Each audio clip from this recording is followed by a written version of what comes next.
Bonsoir chers internautes, bonsoir chers téléspectateurs.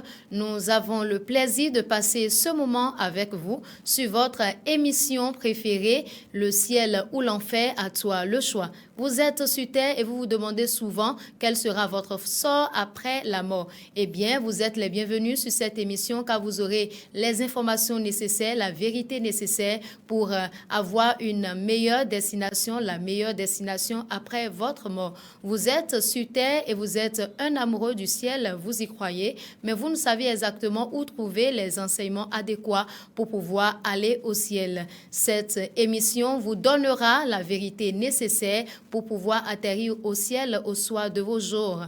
Vous êtes également sur terre et vous ne croyez ni au ciel ni à l'enfer. Cette émission vous éclairera et vous donnera de prendre la meilleure décision de votre vie. Nous avons parlé dans le numéro précédent de comment hériter le ciel et nous voulons continuer ce jour. Nous voulons savoir comment hériter le ciel. Déjà, dans le numéro précédent, nous avons découvert que ni l'ancienneté, ni le fait d'être actif dans une église ou dans une religion, ni même le fait de faire des miracles au nom de Jésus ne nous garantissent aucunement l'entrée au ciel ni notre appartenance au royaume de Dieu. Nous avons également compris que lorsqu'on est dans le royaume de Dieu, on a une sécurité parfaite. Eh bien, nous voulons savoir vraiment comment hériter de ce royaume-là. Et c'est pourquoi nous sommes là une fois encore. Merci de nous suivre jusqu'à la fin. Et pour pouvoir comprendre le sujet, nous avons invité pour vous sur ce plateau le révérend Athanase Kadja. Bonsoir, révérend. Oui, bonsoir ma soeur, bonsoir chers téléspectateurs. Nous sommes encore là ce soir pour vous éclairer davantage. Avant d'aller plus loin, je vous invite à suivre cet élément. Le ciel, c'est le royaume de Dieu. C'est le royaume de Dieu, c'est un gouvernement divin. Voilà, c'est une promesse de Christ pour nous. Donc il a abandonné notre vie à Jésus-Christ. Comme le ciel, c'est un royaume et que je suis partisan de ce royaume, je vis juste selon ce royaume-là. Dans un royaume, nous avons une culture, nous avons des lois dans ce royaume-là. Et vivre selon ce royaume, c'est marcher selon ces lois-là. Marcher, vivre cette culture-là. Ce n'est pas comme une contrainte, mais c'est juste comme nous manifestons notre nature. Je suis chrétienne et née de nouveau et j'ai reçu Jésus comme Seigneur Sauveur. Et du moment où je crois en la mort et à la résurrection de Jésus-Christ, il est évident que je crois en l'existence du ciel. Je m'y prépare particulièrement pour le ciel. Tout d'abord, en donnant ma vie, j'ai donné ma vie au Seigneur. La nouvelle naissance, je suis née de nouveau. Je m'attelle chaque jour à mener une vie de sanctification et de consécration. J'approfondis ma relation personnelle avec Dieu et je m'efforce tous les jours pour que rien ne puisse blesser cette relation-là que j'ai avec mon papa. Car Dieu nous a tant aimés et nous a donné son Fils unique afin que quiconque croit en lui ne périsse point mais qu'il ait la vie éternelle. Donc le fait déjà que je crois au Seigneur Jésus-Christ, c'est que je l'ai reçu comme mon sauveur personnel, j'ai déjà hérité de la vie éternelle.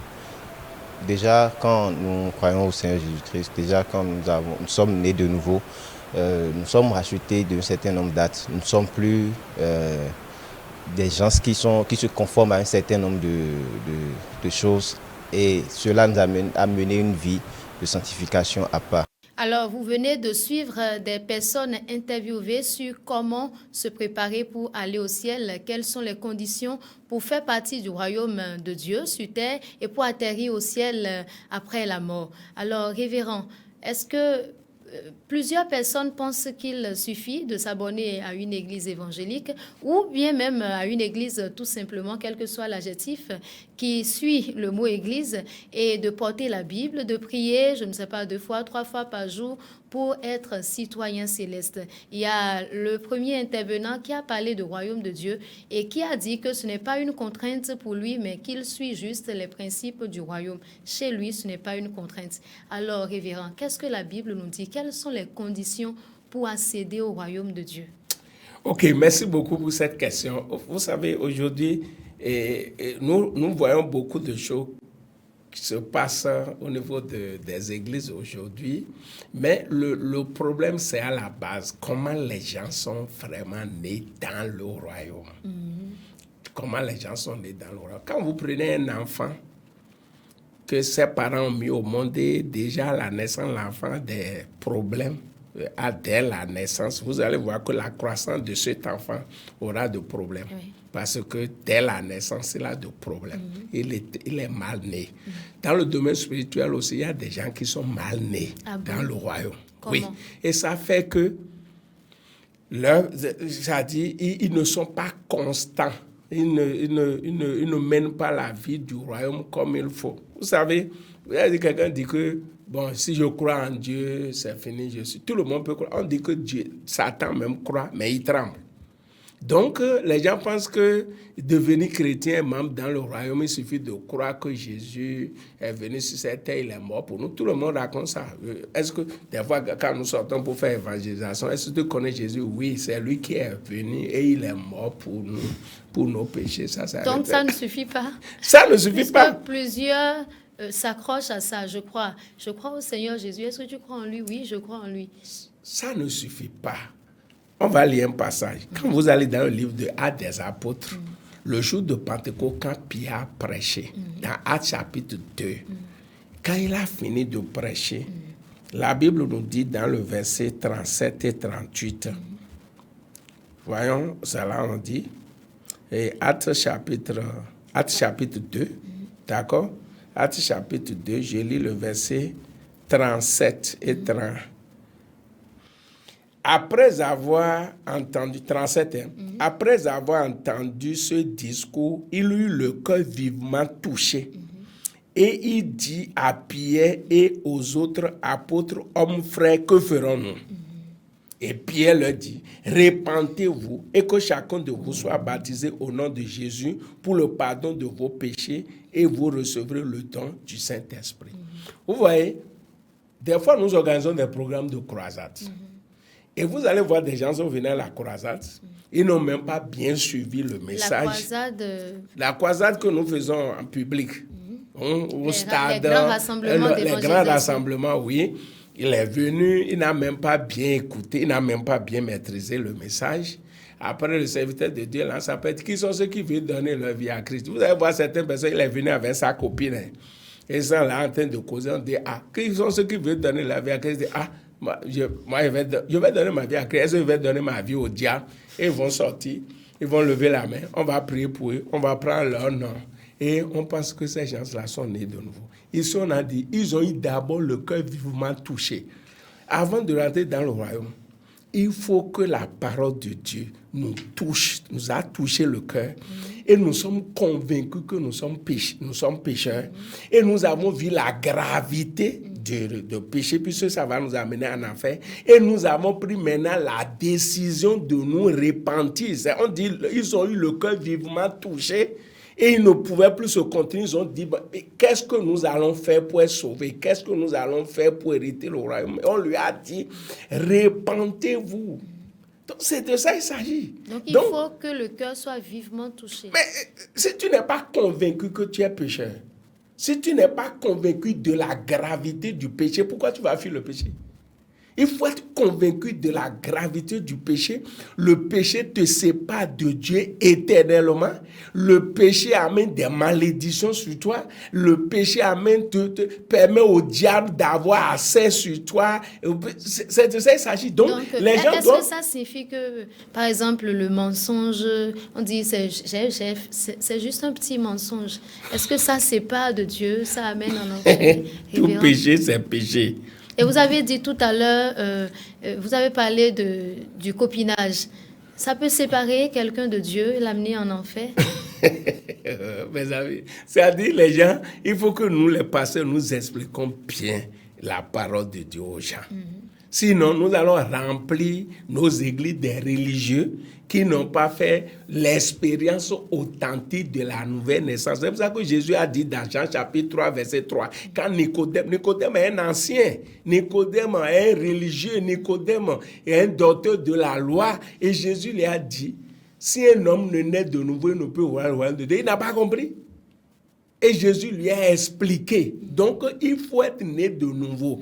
Mais avant d'être né de nouveau, il faut d'abord que la parole de Dieu touche le cœur du pécheur. Le pécheur réalise la gravité du péché, le danger qu'il court en continuant dans le péché. C'est ça qui va l'amener à prendre une décision radicale de se séparer du péché. Mais s'il ne voit pas la gravité du péché, ce que le péché a causé dans sa vie sur cette terre et dans l'au-delà, pour l'au-delà, c'est grave parce que tu seras séparé éternellement avec Dieu. Donc, il est capital d'abord que la personne soit touchée par la parole, soit convaincue qu'il est pécheur. Et s'il meurt dans cet état, il va finir son séjour en enfer. Et qu'il ait peur d'aller en enfer. Et il prend maintenant la décision de se repentir. Et quand on parle de repentance, c'est 3 choses. 1, reconnaître que tu es pécheur. 2, confesser les péchés. 3, les abandonner. Alors, avant d'aller un peu au niveau de la définition de la repentance, vous avez parlé de la gravité du péché. Vous avez commencé par décrire ce que c'est. Quels sont les péchés que court quelqu'un qui marche dans le péché sur terre? Et puis, vous avez parlé déjà de l'enfer. Mais un peu plus... mais sur la terre d'abord, ça dit un péché est en inimitié avec Dieu. C'est-à-dire la colère de Dieu là est sur le pécheur. Tu vis sur la terre, c'est Dieu qui reste sur la terre et tu n'as pas fait la paix avec Dieu. Est-ce que tu seras tranquille? C'est comme tu vis dans la maison de quelqu'un et tu es ennemi de la personne. Tu ne peux rien. Non. Donc le péché d'abord c'est grave pour toi sur cette terre parce que la colère de Dieu est sur toi. La terre, c'est-à-dire la situation serait difficile pour toi parce que c'est Dieu qui donne. Tu ne fais pas la paix avec Dieu, le Dieu tout-puissant. Toi, tu es inimitié avec lui. Est-ce que tu peux être à l'aise? Il faut faire la paix avec Dieu. Et là, c'est ça qui va te permettre d'avoir la faveur de Dieu sur cette terre. De bénéficier de la protection de Dieu parce que la Bible dit les yeux de l'Éternel sont sur les justes, il les préserve, il les délivre de tout. Quand tu es là et tu es dans le monde, tu vis dans le péché, tu es comme un mouton qui n'a pas de berger, il va ici, on le frappe ici. Vous voyez, quand un mouton rentre dans ta maison, on peut chercher bâton, lui casser le pied quelque part, il est allé ailleurs, ainsi de suite. Tu n'es pas en sécurité. Tu n'es pas en sécurité, tu es en l'air comme ça. Le péché est en l'air. Il n'a pas de protection, il n'a rien. Il est livré. C'est pour cela qu'il meurt des fois comme un chien, ainsi de suite. Des choses comme ça. Donc les gens doivent voir d'abord ça. C'est pas l'enfer seulement. Tu vas commencer par souffrir ici parce que tu n'as pas la grâce de Dieu. La main de Dieu n'est pas sur toi. Et voyez ce monde, on a vu la fois passée qu'il y a 2 royaumes. Il y a le royaume de Satan et le royaume de Dieu. Maintenant, toi, tu es là où Satan est. Les sorciers sont, les démons sont, les puissants des ténèbres sont, tout ça là. Tu es en sécurité. Tu n'es pas en sécurité. Donc, moi, je conseille, si tu es là et tu m'écoutes là, si tu vis dans le péché, vaut mieux pour toi de te repentir de tes péchés, de venir à Jésus. Dieu a tant aimé le monde qu'il a donné son Fils unique afin que quiconque croit en lui ne périsse point. Ce n'est pas périr en enfer seulement. Même ici, on peut périr ici et périr en enfer. C'est pour ça que des choses bizarres leur arrivent. Vous comprenez ça? Afin que quiconque croit en lui ne périsse point, mais qu'il ait la vie éternelle. Donc, il doit se... Quand tu dis que tu veux rentrer dans le royaume, comme on a vu la fois passée, Marc chapitre 1, verset 14 et 15, Jésus dit, le royaume s'est approché de vous. Répentez-vous et croyez à la bonne nouvelle. Donc quand tu te répands et tu acceptes Jésus dans ta vie comme ton Seigneur Sauveur personnel, tu es accueilli dans le royaume. Là où il y a Dieu le Père, Dieu le Fils, Dieu le Saint-Esprit, les anges, tout ça là, et tu es en sécurité et tu commences maintenant par... On t'enseigne la vie dans le royaume, tu commences par mener vie dans le royaume et c'est comme ça que tu vas grandir, évoluer dans le royaume jusqu'à finir ton séjour sur cette terre maintenant et aller au ciel. Donc mes amis, je ne sais pas, j'ai levé la main, je donne ma vie à Christ et c'est fini ou bien non. Est-ce qu'un jour, c'est pour ça que j'ai l'habitude de dire, si quelqu'un dit qu'il est chrétien, il est vraiment né de nouveau de façon tactique, il doit répondre à 3 questions. Nous allons revenir aux questions au niveau des signes d'un héritier du ciel. Ok. Donc, ce que je veux dire simplement, tu dois savoir parce que quand quelqu'un est né, par exemple, toi maintenant, on peut savoir où tu es né, quand tu es né et comment tu es né. Oui. Tes parents peuvent nous dire ça. Si tu étais né par césarienne et tout ça là, on connaît la date. Vous comprenez? On connaît le lieu, si c'est à l'hôpital, à la maison. Dans le domaine spirituel, si tu nais dans le royaume aussi, c'est 3 choses. Tu dois connaître quand est-ce que tu es né dans ce royaume céleste, comment tu es né dans et où. Donc, on doit pouvoir répondre à ces questions. On doit pouvoir répondre à cette question. Quand on est né de nouveau. Quand on est né de nouveau. On est membre du royaume. Puisque on a dit tu es né premièrement avant. Ou bien, quand on dit né de nouveau, c'est que tu étais né une fois. Et quand tu es né une fois, là, on connaît ton lieu, ta date de naissance, comment tu es né. Maintenant, quand tu es né une deuxième fois, on doit connaître aussi le lieu, la date et comment tu es né de nouveau. Donc, c'est de ça qu'il s'agit. Donc, il faut que chacun s'examine. Ce n'est pas je vais à l'église. La question est que, est-ce que tu es né de nouveau? Parce que Jésus a dit, si quelqu'un est né de nouveau, il ne peut pas voir le royaume de Dieu, ni ici, ni là-bas. Et vous étiez en train d'expliquer les différentes étapes de la repentance. Les différentes étapes de la repentance. Donc, tu as vu ceci. Et dans Actes chapitre 2, quand Pierre prêchait, la Bible a dit qu'ils ont eu le cœur vivement touché. Ça veut dire qu'ils ont écouté la parole. Et quand ils ont écouté ça, ils disent, nous sommes des pécheurs. Le cœur vivement touché. C'est pour ça que nous devons prier aujourd'hui pour que les serviteurs de Dieu, quand nous prêchons sous la direction du Saint-Esprit. Parce que c'est le Saint-Esprit qui convainc les gens pour donner leur vie à Christ. Parce que quand vous nous priez, c'était sous l'onction du Saint-Esprit qu'il a prêché, les gens ont le cœur vivement touché. Ils ont peur. Vous allez écouter l'histoire des serviteurs de Dieu qui ont prêché, mais les gens prenaient le bois. C'est comme si le ciel veut tomber sur eux. Mais on ne voit plus les messages là aujourd'hui. Et voilà, viens au Seigneur, tu seras guéri, tu seras béni, tu vas voyager, tu vas faire ceci. C'est pas comme ça, hein? Il faut devenir enfant du royaume. Maintenant, quand tu deviens enfant du royaume, tout ça, tu l'as vu. Donc, première chose, la personne doit écouter la parole de Dieu. Ça peut être là, lui, un traité, ça peut être là, écouter radio, ça peut être également à la croisade, puisque quand quelqu'un va à la croisade et il est concentré, il suit bien le message, il peut être né de nouveau au niveau de là. Mais nous savons que beaucoup vont là-bas aussi dans la distraction et sur ceci, tout ça là-dedans. La personne doit écouter la parole de Dieu. Forcément. Être convaincu qu'elle est pécheur ou pécheresse, vous voyez ça. Maintenant, prend la décision de se repentir de ses péchés. Parce que si tu n'es pas convaincu de la gravité du péché, si tu ne vois pas le danger dans quelque chose, tu ne peux pas fuir la chose. Donc, la personne doit être convaincue de la gravité du péché. Parce que ça le sépare de Dieu ici et dans l'au-delà. Là, quand la personne réalise ça, il prend la décision maintenant de se repentir. De se détourner. Oui, non, c'est-à-dire de se repentir, là, c'est ça qui est 3 choses. Reconnaître que tu es pécheur, confesser les péchés et les abandonner. Sinon, ta repentance n'est pas complète. Tu reconnais que tu es pécheur. D'accord. Tu confesses ces péchés-là à Dieu. Ça. Et maintenant, il faut les abandonner. Prends la décision. Ce jour-là, dis vraiment, je finis avec ça. Quand tu fais ça, il faut croire simplement que Jésus, le sang qu'il a versé, a effacé tous tes péchés. Et devant lui, tu es comme quelqu'un qui n'a jamais péché. Mais je me rappelle le jour où moi, j'ai fait cette expérience il y a plus de 35 ans. Mais il y avait une joie dans mon cœur. Je ne pouvais même pas expliquer. Je ne pouvais pas expliquer. C'était vraiment merveilleux de faire des expériences comme ça. Je me rappelle même du message que j'ai écouté pour me repentir de mes péchés. Le message était le jugement du grand trône blanc. Comment Dieu va juger les pécheurs au dernier jour. Je me rappelle bien de ce jour-là. C'est en 1992. J'étais même allé, on m'a invité à une retraite spirituelle. J'étais allé là-bas avec ma copine. En ce moment-là, j'étais à l'université première année. Ma copine était déjà à l'université FDD en 3e année. Sur le même camp de la retraite, je l'ai appelé quand j'ai fait l'expérience. Je dis, bon, madame, tu as vu que vraiment, avec le message que j'ai écouté là, si nous continuons comme ça, nous allons nous retrouver en enfer. Moi, je ne veux plus aller en enfer. Et sur le terrain de la retraite, on s'est dit au revoir.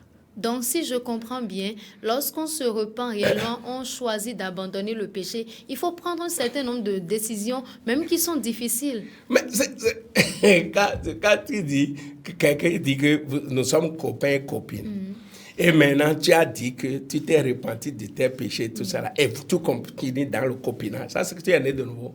Tu n'es pas né de nouveau. Tu n'es pas né de nouveau. Il y a les preuves. On va voir ça tout à l'heure. Donc, quand la repentance est sincère, il y a les choses qui suivent. Regarde Nicodème. Quand Jésus, il a reçu Jésus, il dit, bah vraiment, je suis un pécheur. Si j'ai fait tort aux gens, je vais réparer. Ça, c'est Zachée. Zachée, Oui. Zachée. C'est authentique. Vous comprenez ça? Donc, quand réellement on se repent, on prend des décisions, on abandonne les mauvaises habitudes, Mais tu dis que la chose c'est mauvais et tu viens de te repentir de ça et maintenant tu continues. Ça veut dire que tu n'as pas vu la gravité. Tu ne sais pas que le copinage peut t'amener en enfer. C'est pour ça que quand tu as dit que tu as donné ta vie à Christ et vous avez continué. Non, on doit arrêter ça. Puisque le sexe est autorisé en cas de mariage. Maintenant, vous êtes copain-copine sur quelle base? Donc, quand on ne dit pas la vérité aux gens, on va remplir l'église des religieux. Et ces gens-là ont de difficultés pour évoluer spirituellement. Donc, quand tu dis que tu es pécheur, tu as écouté la parole de Dieu, tu as vu la gravité du péché, tu as pris la décision de te repentir de ton péché, de t'en séparer complètement et de prendre le chemin. Alors, puisque nous venons de découvrir ce qu'il faut faire, il faut se repentir, il faut donner sa vie au Seigneur Jésus. Lui dit de rentrer dans notre vie, n'est-ce pas?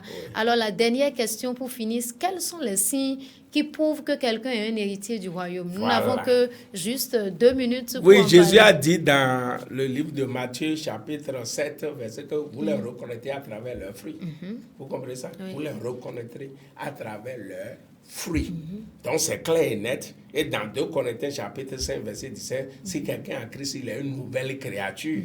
Les choses anciennes sont passées. Copinage, vol, mensonge et tout ça là. Les choses anciennes sont passées. Toutes choses sont devenues nouvelles. C'est pour ça qu'on parle de nouvelle naissance. Donc, c'est une nouvelle vie. C'est une nouvelle vie qui commence. Alors, quels sont les fruits?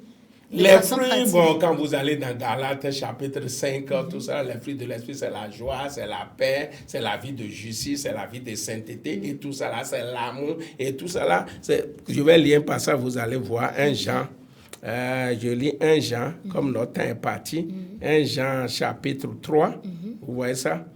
1 Jean, chapitre 3, je lis le verset 9 et 10. 1 Jean 3, verset 9 et 10, on dit, quiconque est né de Dieu ne pratique pas le péché. Quiconque est né de Dieu ne pratique pas le péché. Le Quand péché n'est plus son habitude, c'est ça? Ben alors que le péché, c'est comme l'oiseau, sa nature, c'est de voler, il vole. Le poisson, sa nature, c'est nager, il nage. Le péché, c'est sa nature, il pêche. Maintenant, on dit, quiconque est né de Dieu ne pratique pas le péché parce que la semence de Dieu demeure en lui et il ne peut pécher parce qu'il est né de Dieu. Maintenant, le verset 10 dit, c'est par là que se font reconnaître les enfants de Dieu et les enfants du diable. Quiconque ne pratique pas la justice n'est pas de Dieu, non plus celui qui n'aime pas son frère. Donc tu dois amener une vie de justice, tu dois amener une vie d'amour. Dieu est amour, et si Dieu habite en toi, tu vas aimer. Donc voilà, les gens disent qu'ils sont enfants de Dieu, le péché est devenu est comme encore une... Non. Il faut que... Au fait, la chrétienté, ce n'est pas une... Jésus n'a pas amené une religion. La chrétienté, c'est une vie commune. C'est une vie commune. C'est ça que Jésus a amené sur la terre, la vie dans le royaume. La vie de justice, la joie, la paix, l'amour, ainsi de suite. C'est de ça qu'il s'agit. C'est pas... Jésus n'a pas amené de religion. Et au dernier jour, on ne va pas parler de religion. Et religion, là, c'est sur la terre. Là-bas, là, c'est ceux qui sont nés de nouveau qui vont rentrer au ciel. Merci beaucoup, révérend. Vous venez de comprendre, d'entendre quelles sont les conditions à remplir pour hériter le royaume des cieux. Et je voudrais vous inviter, si vous n'êtes pas encore dans le royaume de Dieu ou si vous n'avez pas encore rempli ces conditions, le révérend va rapidement prier avec vous. Oui, je vais prier pour toi, toi qui m'as écouté. Si tu es touché et si tu reconnais que tu es pécheur, baisse la tête là où tu es. Dis à Dieu que tu es un pécheur et répands-toi de tes péchés, c'est-à-dire confesse les péchés que tu commets encore. Si c'est le mensonge, tu vis dans l'adultère, dans la fornication, dans la corruption, tout ça là. Demande pardon à Dieu, répands-toi sincèrement et prends l'engagement devant Dieu pour dire tu te sépares définitivement de cette chose et lui-même va t'accorder la grâce. Quand Dieu voit la volonté à ton niveau, il amène maintenant la grâce. Maintenant, je vais prier pour vous. Seigneur, je veux te dire merci pour tous ceux qui ont écouté cette émission. Seigneur, nous avons vu dans le livre de Actes, les gens ont eu le cœur vivement touché. Ils ont demandé à Pierre qu'est-ce qu'il faut faire. Pierre a dit répentez-vous et croyez à la bonne nouvelle. Je demande, Seigneur, tous ceux qui ont été touchés à travers cette émission et veulent être sauvés, et veulent être membres de ton royaume, je demande, Seigneur, tu as dit si nous confessons nos péchés, tu es juste et fidèle pour nous pardonner, nous purifier de toute iniquité. Pardonne-les. Purifie-les, lave-les par ton sang, accepte-les dans ton royaume, accorde-les la grâce d'aller et de ne plus continuer dans le péché. Merci Seigneur, au nom de Jésus nous avons prié. Amen. Amen. Merci beaucoup, révérend. Et bienvenue dans le royaume à tous ceux qui viennent de confesser leurs péchés, de dire au Seigneur Jésus, rentre dans mon cœur et deviens mon Seigneur et mon sauveur personnel. Et à partir d'aujourd'hui, je voudrais t'inviter à prendre ta Bible et à la lire chaque jour en demandant à l'Esprit de Dieu de t'éclairer. Merci et à un autre numéro. Shalom, shalom.